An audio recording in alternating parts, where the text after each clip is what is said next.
Hello बच्चों, कैसे हैं आप लोग। उम्मीद करते हैं आप सब लोग अच्छे होंगे, आपकी पढ़ाई अच्छी चल रही होगी। आप सबका फिर से स्वागत है हमारे चैनल फैज़ जाफरी लर्निंग जोन में। चैनल को अभी तक अगर सब्सक्राइब नहीं किया है तो चैनल को सब्सक्राइब कर लें। आज हम लोग पढ़ेंगे टाइप्स ऑफ क्वाड्रिलेटरल, चतुर्भुज के प्रकार। क्वाड्रिलेटरल किसे कहते हैं? जिसके चार साइड्स हों, है ना, चार भुजाओं वाली जो आकृति होती है, सरल बंद आकृति, उसको हम लोग क्वाड्रिलेटरल यानी चतुर्भुज कहते हैं। आज हम लोग पढ़ेंगे इसके कितने प्रकार होते हैं, कितने टाइप्स होते हैं, इसलिए ध्यान से देखिएगा। देखिए, इसके होते हैं 6 प्रकार होते हैं, इसलिए मैं इसे लिख रहा हूँ। चतुर्भुज के 6 प्रकार होते हैं।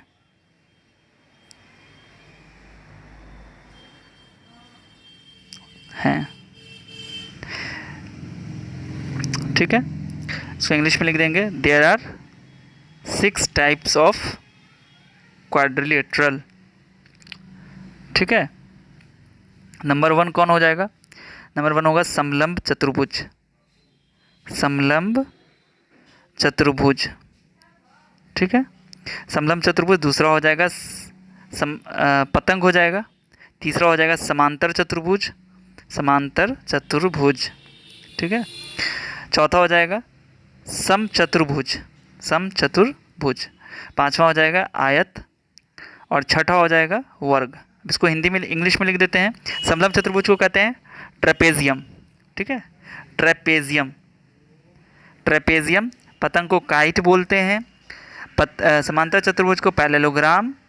और समचतुर्भुज को रोम्बस बोलते हैं। रोम्बस। आयत को रेक्टेंगल बोलते हैं। और वर्ग को स्क्वायर बोलते हैं। इन सबको उर्दू में क्या बोलते हैं वो भी बता देते हैं, क्योंकि उर्दू स्टूडेंट को बहुत फ़ायदा हो जाएगा इससे। देखिए, ट्रेपेजियम को बोलते हैं ज़वाज़नक़ा। ज़वाज़नक़ा। काइट को पतंग बोलते हैं, पता है आप लोग को, पतंग ही बोलते हैं हिंदी में, उर्दू में भी। पैरेललोग्राम को बोलते हैं मतवाज़ियुल अज़ला बोलते हैं। मतवाज़ियुल अज़ला, ठीक है। और रोम्बस को बोलते हैं हम लोग शक्ल मुअय्यन। उर्दू में बोलते हैं इसको शक्ल मुअय्यन। मुअय्यन, ठीक है। रेक्टेंगल को तो पता ही होगा, मुस्ततिल बोलते हैं। बहुत सारे लोगों को पता होगा, मुस्ततिल। मुस्ततिल बोलते हैं। और स्क्वायर को मरब्बा बोलते हैं, ठीक है। अब सबको उर्दू में बता दिया। ट्रेपेजियम को ज़ुज़नक़ा कहते हैं, काइट को पतंग। देखिए, ट्रेपेजियम को जो है ना मुनहरिफ भी बोलते हैं उर्दू में। ट्रेपेजियम को ज़ुज़नक़ा, काइट को पतंग, पैरेललोग्राम मतवाज़ियुल अज़ला, रोम्बस को शक्ल मुअय्यन, रेक्टेंगल को मुस्ततिल और स्क्वायर को मरब्बा बोलते हैं। ये आगे आते हैं। नेक्स्ट है समलंब चतुर्भुज ट्रेपेजियम। इसकी डिफिनेशन लिखते हैं। इसकी डिफिनेशन क्या होगी? एक ऐसा चतुर्भुज जिसकी सम्मुख भुजाएं क्या होंगी? सम्मुख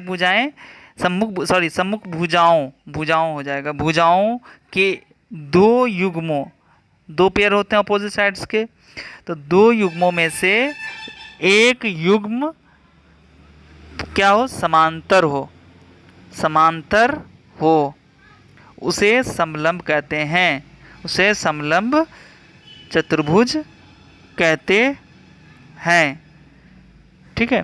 तो ये हो गया हमारा समलंब चतुर्भुज का। अब इसके इंग्लिश में क्या हो जाएगा? Quadrilateral whose one pair of opposite sides are parallel is called trapezium। क्या है? एक ऐसा चतुर्भुज जिसकी सम्मुख भुजाओं के 2 युग्मों में से एक युग्म समांतर हो, उसे समलंब चतुर्भुज कहते हैं। एक quadrilateral whose one pair of opposite sides are parallel is called trapezium। ये जो फिगर बना हुआ है ये एक क्या है? समलंब है। यहाँ पर ये लाइन क्या है? इस लाइन के पैरेलल है। ये लाइन इस लाइन के पैरेलल नहीं है, सिर्फ एक पेयर जो है वो क्या होना चाहिए? समांतर होना चाहिए। तो ये लाइन इस लाइन के पैरेलल हो गई। यहाँ देखिए ये क्या है? 1 2 3 4 5, तो ये तो हमारा चतुर्भुज होगा ही नहीं। यहाँ देखिए ये लाइन इस लाइन के पैरेलल है, नहीं है, ये इसके पैरेलल नहीं है, ठीक है। ये देखिए यहाँ आ रही है इधर, तो ये हमारा क्या हो जाएगा? ये और ये पैरेलल हो रही है, तो ये भी हमारा समलंब चतुर्भुज है। ये भी समलंब चतुर्भुज है। ये है, ये हमारा नहीं है, ठीक है। आते हैं नेक्स्ट क्या है? पतंग, काइट। एक quadrilateral in which two pairs of adjacent sides are there, then the quadrilateral is called kite। मतलब ये हुआ हिंदी में इसका, एक ऐसा चतुर्भुज जिसके आसन भुजाओं के दो युग्म ऐसे हों जिनकी लंबाई बराबर होती है, उस चतुर्भुज को पतंग कहते हैं। यहाँ पर ध्यान देने वाली बात यह है कि इसमें कह रहा है कि टू पेयर्स, दो जोड़े एडजेसेंट साइड्स को हिंदी में बोलते हैं आसन भुजा, यानी कि आसन भुजाओं के दो युग्म, युग्म का मतलब होता है जोड़ा। टू पेयर्स, दो युग्म आसन भुजाओं के ऐसे हों जिनकी लंबाई क्या हो, बराबर होती है। यहाँ पे थोड़ा सा मिस्टेक हो गया है, two pairs of adjacents are equal यहाँ पे हो जाएगा, ये इसको काट के हम लोग इक्वल कर देते हैं, ठीक है। यहाँ पे आर इक्वल देन, यानी कि ऐसे चतुर्भुज जिसके आसन भुजाओं के दो युग्म ऐसे हों जिनकी लंबाई बराबर होती है, उस चतुर्भुज को पतंग कहते हैं, ठीक है। अब इसका शेप आप देख रहे हैं, ये इस तरह का शेप है। देखिए ये लाइन और ये लाइन क्या है, बराबर। ये वाली ये इसके बराबर होगी और ये इसके बराबर होगी, तो ये पतंग कहलाएगा। क्योंकि ये क्या है और ये एडजेसेंट है, ये और ये क्या है, एडजेसेंट है। ये इसके भी एडजेसेंट है, ये इसके भी एडजेसेंट है, लेकिन यहाँ पर ये और ये एडजेसेंट है, बराबर है, और ये एडजेसेंट बराबर है। इसमें ये वाली लाइन इस लाइन के बराबर है, ये लाइन इस लाइन के बराबर है, ठीक है। ये हो गया प्रॉपर्टीज़ ऑफ काइट, पतंग के गुण। पतंग के दोनों विकर्ण एक दूसरे को समद्विभाजित करते हैं, डायगोनल बाइसेक्ट ईच अदर। मतलब अगर हम इसके डायगोनल को ड्रॉ करते हैं, यहाँ से अगर हम डायगोनल इसको ले लें और ये डायगोनल इसको ले लें, तो ये क्या करेगी कि डायगोनल बाइसेक्ट ईच अदर, मतलब एक दूसरे को बाइसेक्ट कर रहा है। ये जो डायगोनल है हमारा, है ना, ये इसको, ये लाइन जो इसको जा रही है, ये क्या कर रही है, इसको बाइसेक्ट कर रही है। यहाँ पर क्या है कि एक डायगोनल हमारा ये हुआ और ये एक दूसरा डायगोनल हुआ, ये डायगोनल इसको क्या कर रहा है, बाइसेक्ट कर रहा है, ठीक है। इस डायगोनल को ये डायगोनल बाइसेक्ट कर रही है और ये बाइसेक्ट करती है 90 डिग्री पर, ठीक है, ये याद रखना है।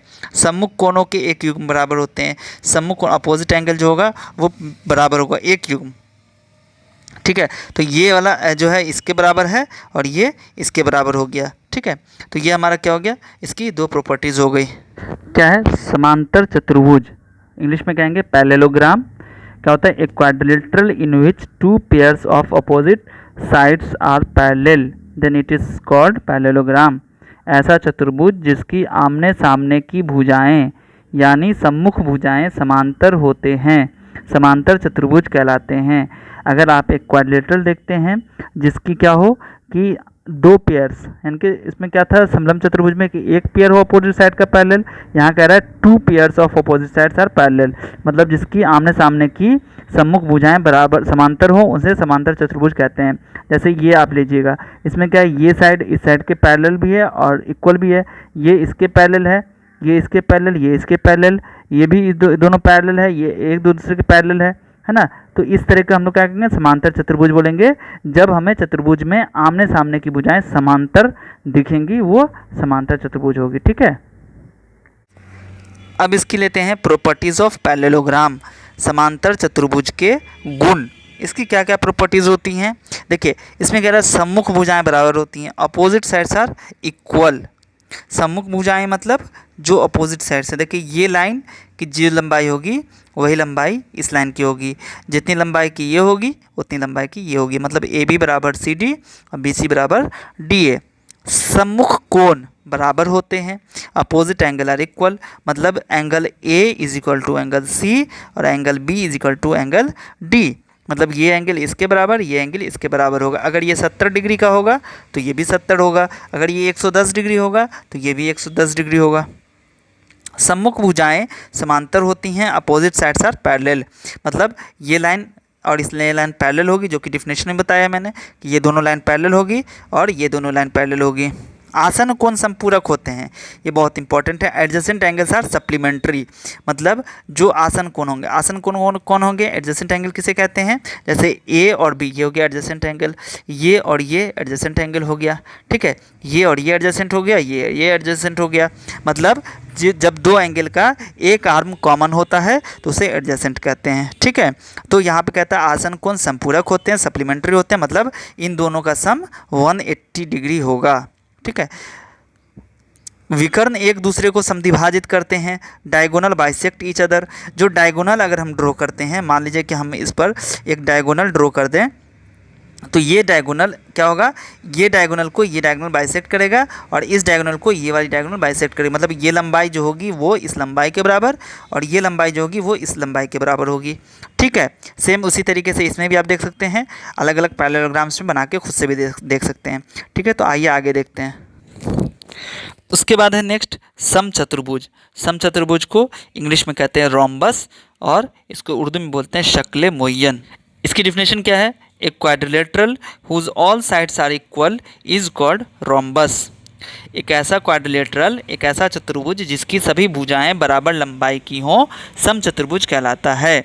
मतलब एक क्वाड्रिलेटरल अगर आप देखें जिसकी सभी भुजाएं मतलब ऑल साइड्स क्या हो, सेम हो, इक्वल हो।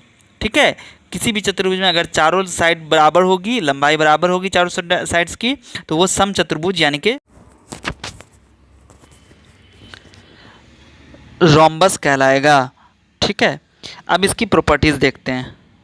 देखिए प्रॉपर्टीज ऑफ रोम्बस किस क्या क्या होती हैं। देखिए 5 प्रॉपर्टीज़ हैं, इसको याद रखना है, आपको मैथ्स प्रॉब्लम सॉल्व करने में मदद मिलेगी। ठीक है, देखिए सम्मुख भुजाएं बराबर होती हैं, मतलब सभी भुजाएं बराबर होती हैं।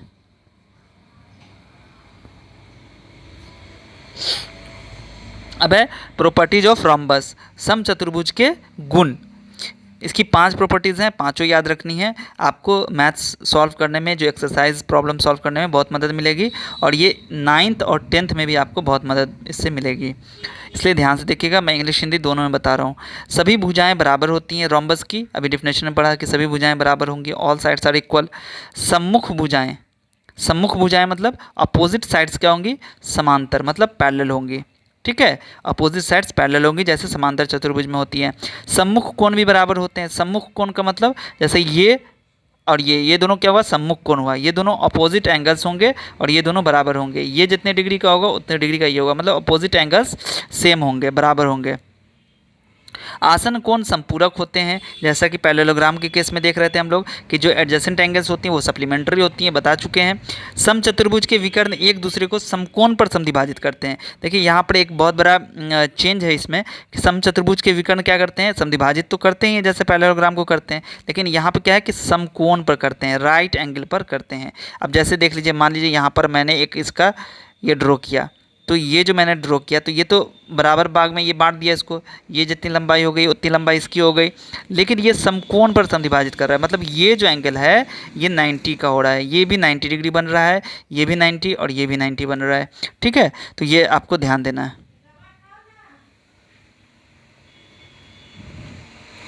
सेम इसी तरह के यहाँ पे भी आप देख सकते हैं कि ये अगर मान ले एक डायगोनल मैंने खींचा और इधर से एक डायगोनल मैंने खींच दिया, तो ये जो हमारा होगा ये क्या होगा, समकोण पर समद्विभाजित करेगा। ठीक है, तो ये हो गया हमारा जो हमने अभी बताया समचतुर्भुज के प्रॉपर्टीज़ जो भी थे, गुण मैंने बता दिया है, इसको याद रखना है। आइए नेक्स्ट देखते हैं। अब है आयत। आयत को इंग्लिश में बोलते हैं रेक्टेंगल और उर्दू में बोलते हैं मुस्ततिल। ठीक है, याद रखना है। एक ऐसा चतुर्भुज जिसकी सम्मुख भुजाएं अर्थात आमने सामने की भुजाएं बराबर तथा प्रत्येक अंतःकोण 90 डिग्री का हो, आयत कहलाता है। एक quadrilateral in which opposite sides are equal and all internal angles are 90 degree is called rectangle. मतलब ये हुआ कि एक ऐसा चतुर्भुज अगर आप देखें जिसमें ये आमने सामने की जो अपोजिट साइड्स हो, ये और ये क्या हो, बराबर हो, जितनी लंबाई इसकी हो सेम लंबाई इसकी हो। मतलब अगर ये 4 सेंटीमीटर हो तो ये भी 4 सेंटीमीटर हो, सपोज दैट। अगर मान लो ये आपकी 3 सेंटीमीटर तो ये भी 3 सेंटीमीटर, मतलब जितनी लंबाई इसकी हो उतनी लंबाई इसकी हो। अगर आपको बता दिया जाए कि ये 4 सेंटीमीटर है या 3 सेंटीमीटर है, तो आपको समझ जाना है कि इधर भी लंबाई 3 सेंटीमीटर होगी। अगर ये बता दिया गया ये 4 सेंटीमीटर है, तो आपको ऑटोमेटिक समझ जाना है कि ये भी 4 सेंटीमीटर होगी, क्योंकि ये क्या है, रेक्टेंगल, यानी कि इसे कहते हैं आयत। ठीक है, तो और क्या हो, प्रत्येक कोण जो हर एक एंगल हो वो भी 90 डिग्री का हो, मतलब समकोण हो। ठीक है, ये समकोण होना ज़रूरी है। इसे हम लोग पैरेललोग्राम भी बोलेंगे। अगर ये 90 डिग्री नहीं होता तो ये पैरेललोग्राम होता, क्योंकि ये एक ऐसा पैरेललोग्राम है जिसकी सभी एंगल्स क्या हैं, 90 डिग्री की हैं, इसलिए ये रेक्टेंगल होगा। ठीक है, अब इसकी प्रॉपर्टीज़ क्या है, opposite sides are parallel and equal. जो सम्मुख भुजाएं होती हैं बराबर तथा समांतर होती हैं। मतलब अभी बताया था कि सम्मुख भुजाएं मतलब अपोजिट साइड्स क्या होंगी, इक्वल भी होंगी और पैरेलल भी होंगी। ठीक है, ऑल एंगल्स आर 90 डिग्री, बहुत ही इंपॉर्टेंट, सभी एंगल्स क्या होंगी 90 डिग्री की होंगी, सभी कोण 90 डिग्री के होते हैं। Diagonals are equal. अब इसका डायगोनल अगर हम ड्रॉ करते हैं, ये डायगोनल हो गया जिसको हम लोग इंग्लिश में बोलते हैं डायगोनल, हिंदी में बोलते हैं विकर्ण और उर्दू में बोलते हैं वित्र।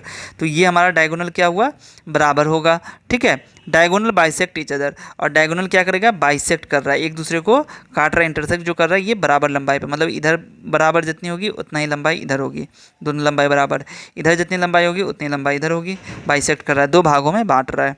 ठीक है, विकर्ण एक दूसरे को समद्विभाजित करते हैं। तो ये हो गए आयत के गुण, इसको भी याद रखना है। अब एक बहुत इंपॉर्टेंट है वर्ग, स्क्वायर, जिसको हम लोग कहते हैं मरब्बा। ठीक है, इसमें क्या कहता है, a quadrilateral whose all sides are equal and all angles are 90 degree. यहाँ पे कह रहा है कि सभी साइड्स क्या हों, बराबर, सभी भुजाएं बराबर हों तथा सभी कोण ऑल एंगल 90 डिग्री हों, मतलब सभी कोण समकोण हो 90 डिग्री के हों। सॉरी, यहाँ पे गलत हो गया, ये वर्ग हो जाएगा, यहाँ पर वर्ग कहते हैं। ठीक है, इसे हम लोग स्क्वायर कहते हैं, आयत नहीं वर्ग कहते हैं, ये लिखने में मिस्टेक हो गया है, इसको वर्ग कहते हैं। ठीक है, यानी कि देखिए अभी हम लोगों ने पढ़ा था एक ऐसा चतुर्भुज भी, एक ऐसा क्वाड्रेंट है जिसके सभी साइड बराबर होंगे, उसको रोम्बस बोलेंगे। यहाँ भी सभी साइड बराबर हैं, तो ये भी हमारा क्या हुआ, रोम्बस हुआ। लेकिन ये स्पेशल टाइप का रोम्बस हो गया, क्यों, क्योंकि इसके सभी एंगल्स क्या हैं, 90 डिग्री हैं, इसलिए इसे हम लोग क्या बोलेंगे, वर्ग बोलेंगे। ठीक है, अब इसकी प्रॉपर्टीज़ क्या है वो देखते हैं। प्रॉपर्टीज़ है, चारों भुजाएं समान होती हैं, ऑल साइड्स आर इक्वल। ठीक है, चारों कोण समकोण होते हैं, 90 डिग्री के सभी कोण होंगे, ऑल एंगल्स आर 90 डिग्री। विकर्ण बराबर होते हैं, अगर हम विकर्ण ड्रॉ करते हैं यहाँ पर तो ये विकर्ण जो होगा उतनी ही लंबाई का ये भी विकर्ण होगा, दोनों की लंबाई सेम होगी। विकर्ण एक दूसरे को समकोण पर समद्विभाजित करते हैं, मतलब ये जो काट रहा है ये जैसे रोम्बस में समकोण पर समद्विभाजित कर रहा था वैसे इसमें भी समद्विभाजित करेगा। ठीक, तो बच्चों यहाँ पर मैंने सभी को एक एक करके एक्सप्लेन कर दिया, डिटेल में एक्सप्लेन किया है। अगर आपको कुछ समझ में नहीं आया है तो कमेंट में अपने डाउट ज़रूर पूछ लीजिए, और वीडियो को अपने दोस्तों के साथ शेयर ज़रूर कीजिए, लाइक बटन पर क्लिक ज़रूर करना, और चैनल को अगर अभी तक सब्सक्राइब नहीं किए हैं तो चैनल को ज़रूर सब्सक्राइब कर लें, बेल आइकन को प्रेस करें ताकि मेरी हर वीडियोज़ की नोटिफिकेशन आपको मिलती रहे। और अगली वीडियो में हम लोग फिर एक्सरसाइज सॉल्व करेंगे। ठीक है, तो मिलते हैं फिर अगली वीडियो में, तब तक के लिए आप सब अपना ख्याल रखिए, और वीडियो को देखने के लिए बहुत बहुत धन्यवाद, बहुत बहुत शुक्रिया।